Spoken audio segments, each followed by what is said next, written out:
Ladies and gentlemen, this is the final show of WWE's Road to WrestleMania European Tour. And wow, what a show it was!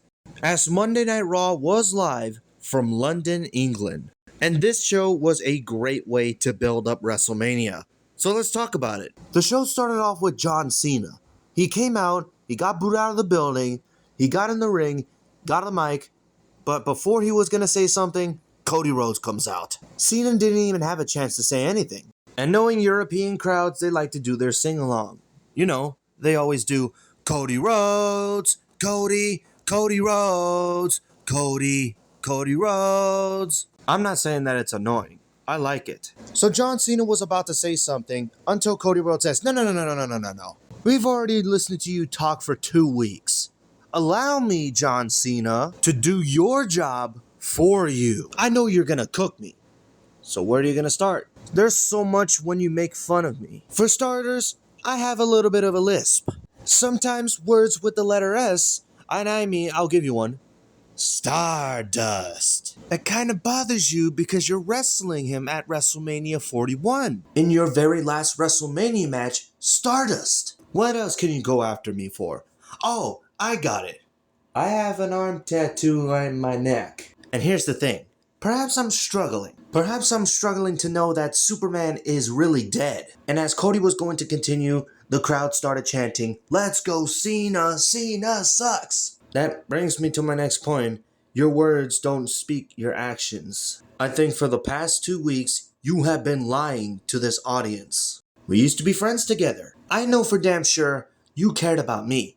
And I know for damn sure you cared about them. You could take the opportunity. You don't have to look at me. Look at them. And tell them, John Cena, why. And after that, the crowd started chanting, You sold out. You sold out. You sold out. So John Cena gets a turn in talking and says, I'm not going to reduce myself and punch down to your level. You've been protected long enough, Cody. I'm also not going to cook you, but I am going to bury you. Just like I buried everyone else. They've been saying for years that John Cena buries talent. I don't bury talent. I am talent. I bury mediocrity. I don't give a rat's ass about your lisp or your failures. You have manipulated yourself to the top and your ego outmatches your ability. All you have done is ride the coattails of my success. I have been so great that the WWE can hand me their organization to my chauffeur. That's right, Cody Rhodes. Your championship is nothing more than my chauffeur. A slimy pickpocket who thinks that they could just steal the blueprint and make it its kingdom. There's your why, Cody Rhodes. Because you, with that, disgust me. You sat by my side for years and stole every secret that you can be undeniable. But you are still underwhelming. I try to put it in your egotistical skull. You have to be authentic. They can see phony. You didn't listen,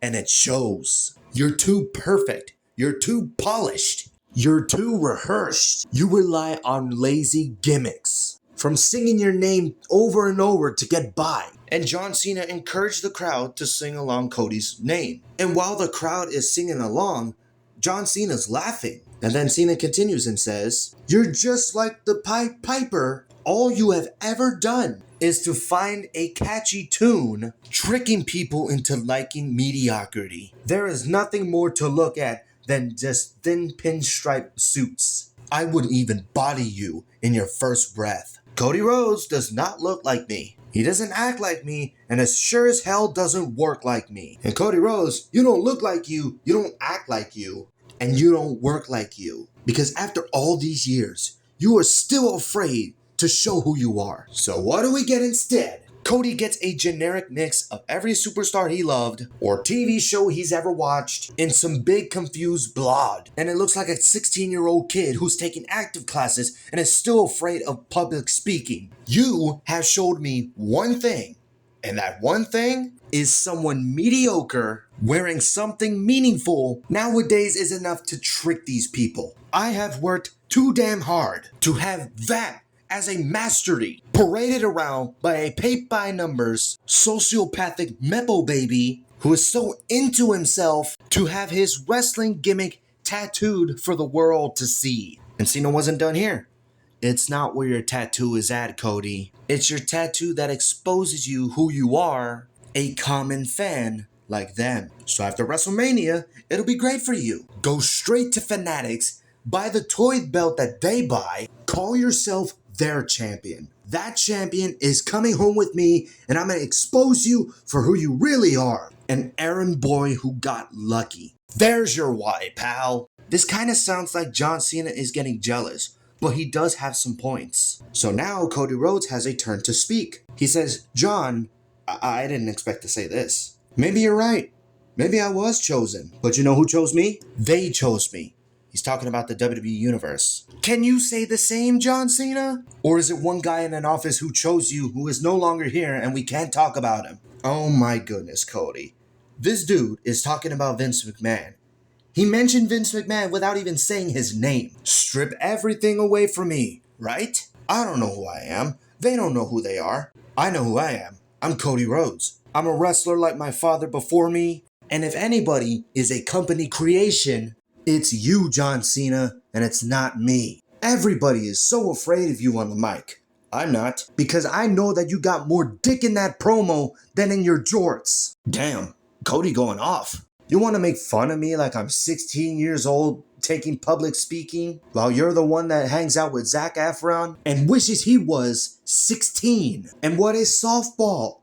Thank you, John. What a softball you gave me, Matt. You created all of this. You created me. But here's what you created, pal. You created a lot of diehard French fans that made me pack up and go and say, hey, don't act like I clean up my room before I go to Hollywood, John. Don't act like you left WWE better than when you first got here. And while we're at it, there are two of us standing in the middle of this ring right now. And what I'm about to ask you might punch a hole in that logic. And it's quite simple. Between you and I, which one of us sold out to The Rock? And then the crowd started chanting, you sold out again to John Cena. But John, you're still my hero, but you're also a piece of shit. And that gets a big pop from the London crowd. And they even chanted piece of shit. And now John Cena has a turn. Just like all of them, your brain is nothing more than filled with species than facts. I have worked 100 times harder than you, and never once all that time I was all protected by a superstar or any audience in this company taking their best shot at me. As a matter of fact, everyone knows when I step on this canvas, it is a challenge for every arena or every superstar dumb enough and take a large swing to see if they are worthy to put me in the ground. No one has decided to do it, so I had to do it myself. That's why, Cody, I have never left. I've always been here because no matter how high I climb, no matter what garbage they give me, I find a way to make it great. You had to leave. You left because your best wipe was to not wipe my ass. I make empires for billionaires. All you've ever done is steal money from their kids. And then he ends his conversation by saying, see you at WrestleMania, champ. And as John Cena was leaving the ring, Cody Rhodes stopped him. So he says, out of all the time I've been here and everything that I've gone through, I never had an audience. I never had them chant in my matches, you can't wrestle. And that line right there is what got John Cena back in the ring. They were about to fight. They were teasing like what they teased last week. John Cena, obviously knowing him, he left. But then, as Cody was getting distracted, John Cena wanted to strike. Cody Rhodes hits John Cena with the crossroads, and then that was it. Cody Rhodes comes out on top and is ready to face John Cena at WrestleMania. But that's not the only match that people could be looking forward to. The other match that I'm looking forward to is Jey USO versus Gunther. And knowing that rivalry, it's not been good until this week's Monday Night Raw. And what WWE did was to put in Jimmy USO in this storyline. Jimmy USO faced Gunther one-on-one in a non-title match. So I'm going to go towards the end here. Gunther puts the sleeper hold on Jimmy USO. He passes out and wins the match. So as Gunther was leaving the ring, he's thinking, I'm not done with this guy. I want to send a message to Jey USO. Gunther gets back in the ring, starts beating down Jimmy USO, and then Jey USO comes out for the save. You and I really thought that would be it. But no, it was not it. So Gunther attacks the Usos.